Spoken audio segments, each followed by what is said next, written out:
দেখুন, চট্টগ্রামের খাগড়াছড়ি পার্বত্য অঞ্চলে একটি বিপজ্জনক ঘটনা ঘটেছে, যেখানে দেখা যায় অনেকগুলো পর্যটক ঘুরতে গিয়ে তারা একটি অনেক বড় কিং কোবরা দেখতে পান এবং সাথে সাথে বাংলাদেশ সেনাবাহিনীকে তারা কল করেন এবং কল পেয়ে সেনাবাহিনীর একটি চৌকস টিম সেখানে হাজির হয় এবং হাজির হওয়ার পরে তারা সেই সাপটিকে ধরার চেষ্টা করছেন। দেখুন দেখুন কত বড় সাপ! ও মাই গড, ও মাই গড! দেখুন, বাংলাদেশ সেনাবাহিনীর দুজন সদস্য সেই সাপটিকে ধরার চেষ্টা করছে। তো দেখতে থাকুন। আসলে পার্বত্য অঞ্চলগুলা খুবই, ও মাই গড, ও মাই গড, কত বড় সাপ! দেখুন, এটা কমপক্ষে 10 থেকে 12 হাত লম্বা হতে পারে এবং কি পরিমাণ মোটা ভালোভাবে একটু খেয়াল করুন।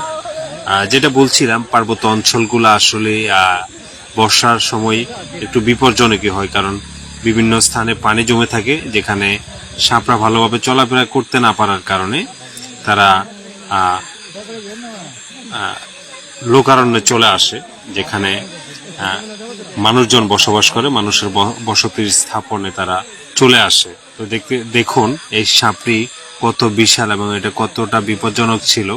আসলে বাংলাদেশ সেনাবাহিনী খুবই খুবই হেল্পফুল। তারা প্রত্যেকটি কাজে মানুষকে এমনভাবে সহযোগিতা করে, যেটা আসলে তাদেরকে ধন্যবাদ না দিয়ে পারলাম না। দেখুন, পার্বত্য অঞ্চলে আসলে সবসময় তাদের এমন সহযোগিতা থাকে এবং তারা মানুষকে এভাবে সহযোগিতা দিয়ে যায়।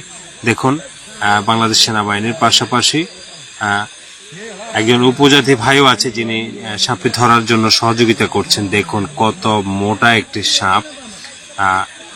এটা হচ্ছে কিং কোবরা।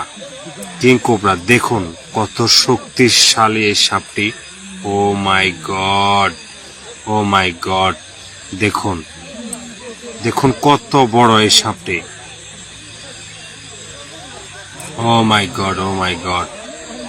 বন্ধুরা, এই একই জায়গায় ইতিপূর্ব সেম আরেকটি ঘটনা ঘটেছে এবং এর থেকে বড় একটি সাপ সেখানে ধরা হয়। একবার ভাবুন তো, এই সাপটি যদি আপনার সামনে পড়তো তাহলে আপনি কি করতেন?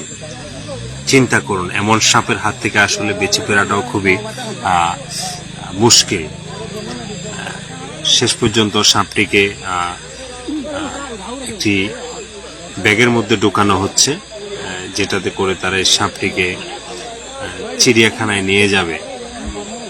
প্রাণী সম্পদ অধিদপ্তরের অধীনস্থ করে দেবে এই সাপটিকে। দেখতে থাকুন।